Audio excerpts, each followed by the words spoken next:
गीता जयंती सफलता का मूल मंत्र छिपा है श्री कृष्ण के इन उपदेशों में। गुस्से पर काबू। गीता में योगेश्वर कृष्ण द्वारा बताए गए श्लोकों में से एक श्लोक में गुस्से पर काबू रखना बताया गया है।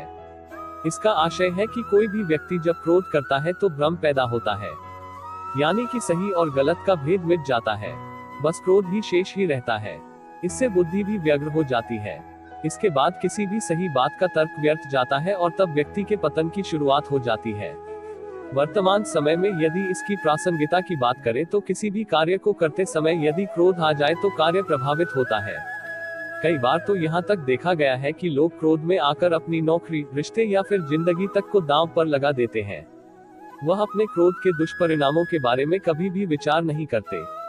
इसलिए जरूरी है कि जब क्रोध आए तो कुछ क्षण रुककर उससे होने वाले परिणामों के बारे में एक बार जरूर विचार कर ले, इसके बाद ही कोई भी कदम उठाएं।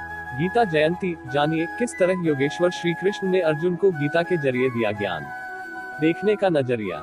श्री कृष्ण कहते हैं व्यक्ति को ज्ञान और कर्म दोनों को ही एक समान रूप में देखना चाहिए, यानी कि एक ही नजरिया रखना चाहिए। वर्तमान समय में यदि इसकी प्रासंगिकता को देखें तो कई बार ऐसा देखने और सुनने में आता है कि व्यक्ति बातें तो बड़ी बड़ी कर्म प्रदान करता है, लेकिन जब खुद वह उस स्थिति में होता है तो वह उन्हें भूलकर जो खुद के लिए सही हो बस वही करता है, फिर चाहे उसके लिए वह अनजाने में ही दूसरों का अहित कर रहा हो। इसलिए ज्ञान और कर्म दोनों को ही सदैव एक समान नजरिए से देखना चाहिए। कर्म वही करे जिसकी ज्ञान इजाजत देता है। इस तरह से व्यक्ति सही गलत और पाप पुण्य के बीच का फर्क आसानी से समझ सकता है। मन पर नियंत्रण। श्रीमद् भगवत गीता के एक श्लोक में योगेश्वर कृष्ण ने बताया है कि व्यक्ति का अपने मन पर नियंत्रण जरूर होना चाहिए। वह अर्जुन से कहते हैं कि मन अत्यंत चंचल होता है, इस पर विराम लगाना मनुष्य की जिम्मेदारी होती है, अन्यथा यह तो अपनी ही गति से चलता रहता है। वर्तमान समय में मन पर नियंत्रण रखने से आशय है कि कई बार हमें पता होता है कि जो कुछ हम कर रहे हैं या फिर करने जा रहे हैं उससे किसी का अहित हो सकता है, या फिर हो सकता है कि खुद के लिए भविष्य में यह नुकसानदायक हो, लेकिन वर्तमान में कुछ पलों के लिए वह सुखद है।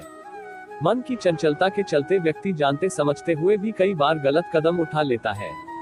इसलिए ऐसे कर्मों से दूर रहना चाहिए, अन्यथा व्यक्ति का मन ही उसका सबसे बड़ा दुश्मन बन जाता है।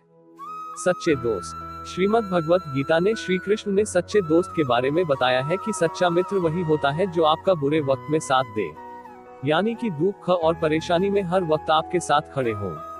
ऐसा न हो कि वह समस्याएं आते ही वह आपसे दूर हो जाए।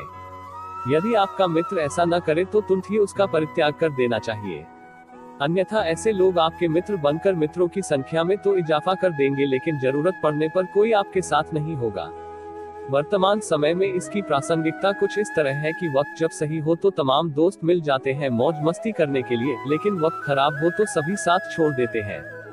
बहुत कम होते हैं जो आपका साथ देते हैं, तो जो बुरे वक्त में साथ दे वही सच्चा मित्र है। अनुभवों से सीख ले। श्री कृष्ण ने गीता में अर्जुन से कहा कि व्यक्ति को अपने गुरु के अलावा अपने अनुभवों से भी सीख लेनी चाहिए, अन्यथा कई बार व्यक्ति परेशानी में पड़ सकता है। वर्तमान समय में इसकी प्रासंगिकता कुछ इस तरह है कि लोग बड़े बुजुर्गों की राय को अक्सर ही अवॉइड कर देते हैं, जबकि ऐसा नहीं करना चाहिए। उनके अनुभवों से सीख लेकर आगे बढ़ना चाहिए ताकि लक्ष्यों तक सुगमता से पहुंचा जा सके। अन्यथा कई बार ऐसा भी देखा गया है कि बार बार असफलता मिलने के बाद भी व्यक्ति उसी पथ पर उसी प्रक्रिया से बार बार गुजरता है, जबकि उसे बीते समय में मिले परिणामों का विश्लेषण करना चाहिए और फिर मिले अनुभवों के आधार पर आगे बढ़ना चाहिए।